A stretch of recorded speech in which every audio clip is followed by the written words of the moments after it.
Je vous rappelle rapidement des quelques propriétés des vecteurs. Deux vecteurs sont égaux s'ils ont la même grandeur ou bien le même module et s'ils sont orientés dans la même direction. Alors, le vecteur peut être déplacé parallèlement à lui-même dans l'espace. Pour l'addition de deux vecteurs, l'addition des vecteurs est différente de l'addition des quantités scalaires. Il faut prendre, lorsqu'on additionne deux vecteurs, il faut prendre les directions en considération. On a deux méthodes pour additionner les vecteurs, ou bien la méthode graphique, c'est-à-dire utiliser une échelle et dessiner les vecteurs en respectant cette échelle et ensuite faire la somme graphiquement, ou bien la méthode algébrique qui est souvent plus pratique.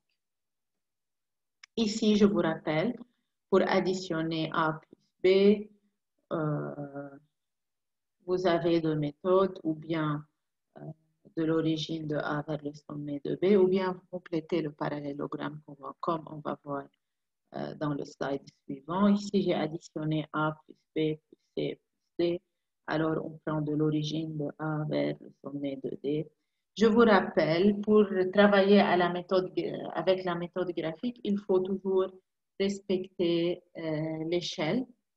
Et lorsque vous additionnez deux vecteurs, les deux vecteurs doivent avoir les mêmes unités.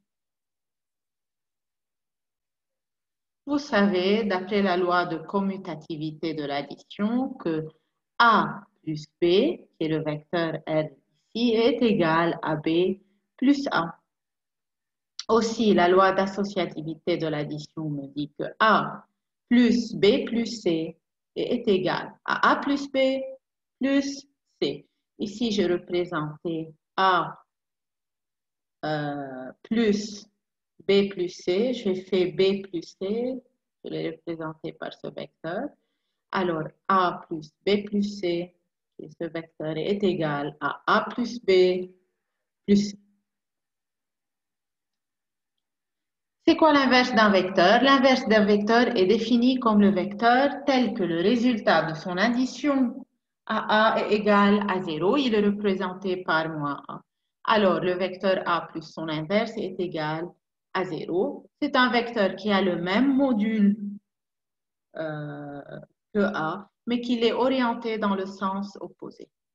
Alors, pour la soustraction des vecteurs, si vous avez A moins B, c'est comme on fait A plus moins B, l'inverse de B.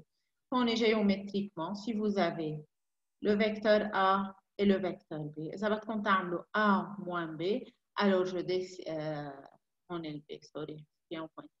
Ça va comptable A moins B, c'est comme on fait A plus moins B, c'est le vecteur C.